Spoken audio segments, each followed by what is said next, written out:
Alright, so today I'm installing the 5-inch intercooler from VRSF.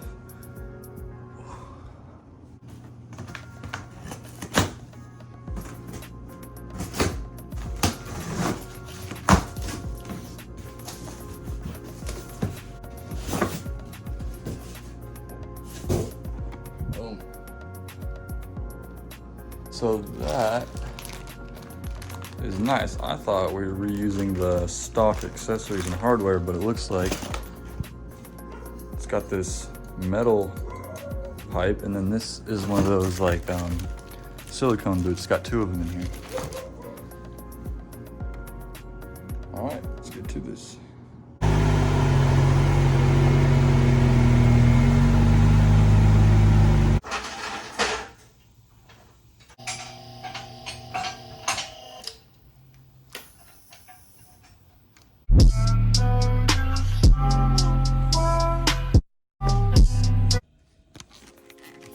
All right, first thing, taking off these 8mm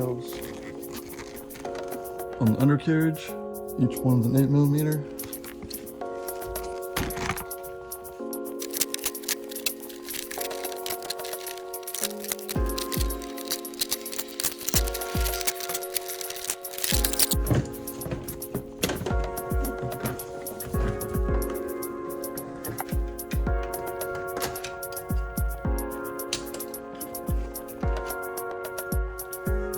Right here.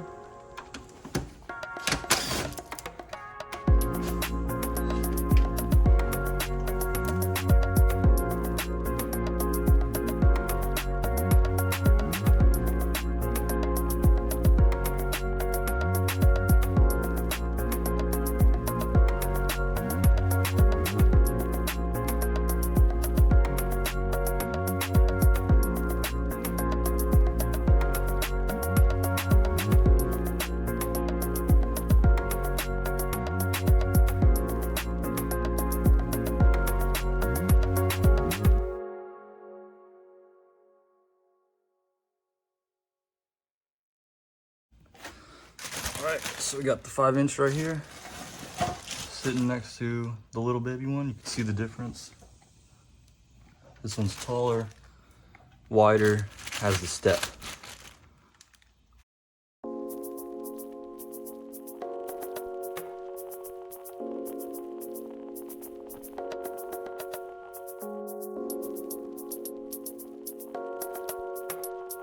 That little thing where this guy connects to, this clip is what's holding it. I had to just shove it against itself, kind of like, you know, push it in. I was able to pull it down from the bottom. Extremely difficult, no way to get a good angle on it, but this was hard to get out.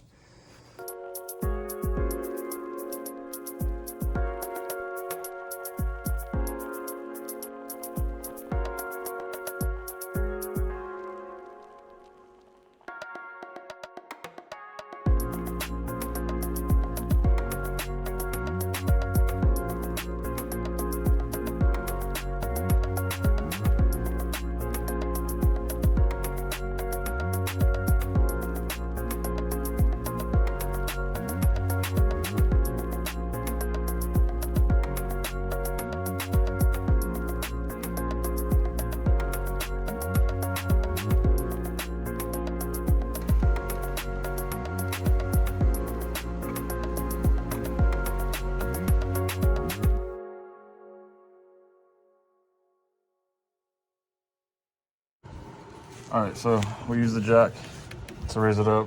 Now it's kind of on its own support. I haven't screwed it in yet because I'm trying to get these couplers on.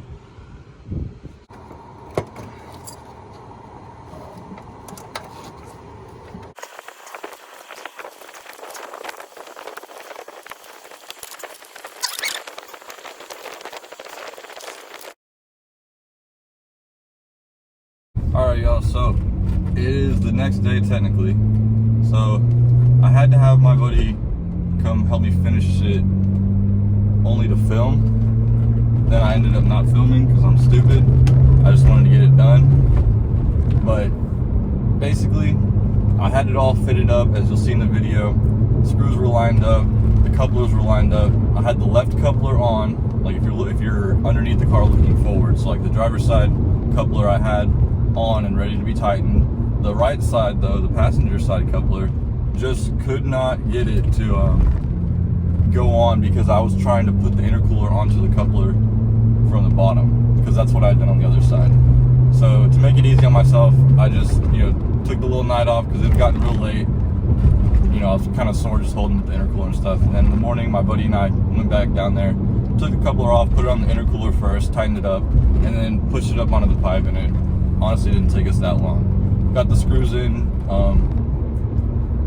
Recommend for that using like a maybe like a power tool and just going real slow when doing it, or using like a ratcheting Phillips head, because just trying to go with the screwdriver doesn't work because they're not torque spits like the ones that came out.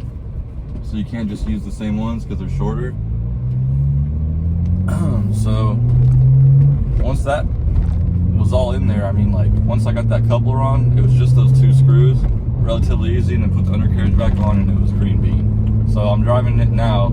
I put it on yesterday morning. This is the second day with it on, and I drove yesterday for a while. I don't believe there's any leaks. I can't hear any leaks. It drives good, pulls good. I don't have a gauge or anything for my air intake temperature, so I can't tell. Obviously, I can't show you the nice difference, between, for instance, right before and then the day after. But there's enough videos out there that people show that it's like 20 degrees colder on average when they're doing like wide open throttle pulls in third gear. So I know that it's definitely, it's a bigger intercooler. I'm putting colder air in the engine. That's just the fact. So there's videos out there, y'all can see that. I just wanted to do like an install video myself. I know it's probably not the best. There's probably better ones, but I honestly don't care. I just wanted to film something where I take it out, put it in, just to let y'all know that it can be done. It's really not that hard. It shouldn't be that hard. You just got to look at it with an open mind and stuff. Some kids, my issue too is I honestly didn't realize that at first that mine came with a new charge pipe and then the inlets and outlets. I thought I just reused the stock ones, but that is not the case, because in some videos you see they get a 5-inch stepped intercooler, but it's not VRSF, and VRSF doesn't use stock inlets and outlets, because the ones that are stock are this little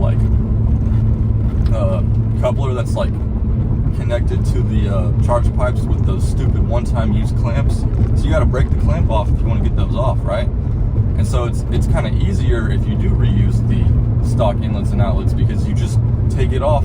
You saw how easy it was to take it off, and then you put the new one on, and you can just use the C-clamps with the O-rings and everything to snap into place. But VRSF, I guess, wanted to make it more difficult. Maybe it's a better design in the long run, but they just use those two silicone fitments like you see with those, ratcheting clamps or whatever you call them, and that's what they went with. So it's a little bit more difficult with the VRSF than it would be with one of those ones that just reuses the factory stuff, but whatever.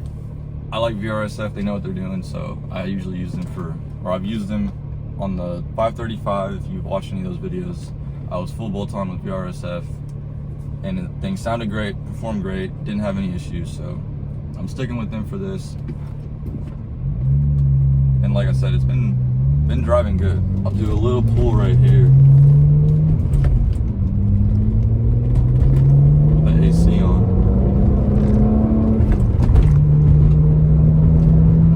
She's green.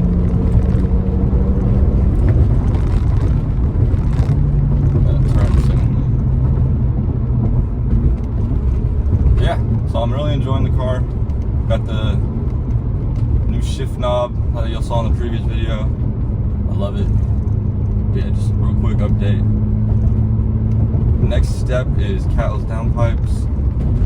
Still gonna run it stock tuned with just the catalyst downpipes and a bigger intercooler, and it'll sound better. Maybe get a few more pops, you know what I mean? But not trying to tune it just yet. So I don't know what I want to do. That's why.